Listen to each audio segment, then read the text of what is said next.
Wisconsin Republicans are worried about foreign interference. A bill would ban critical telecommunications from having parts made by foreign adversaries like Russia or China.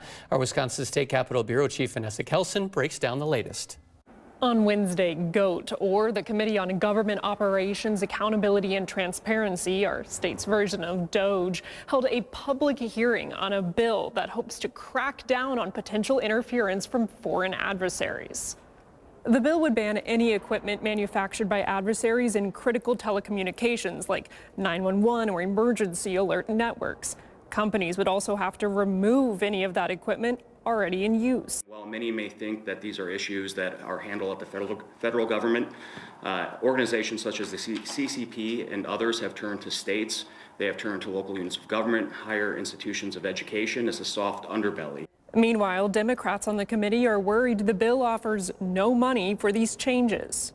The telecommunications company having to replace something is that the cost of that gets passed on to us consumers. Seeing that there's no funding in this bill to help them, grants or whatever, to help them absorb those costs. During last session, similar legislation previously failed to pass. From the Wisconsin State Capitol, Vanessa Kelson.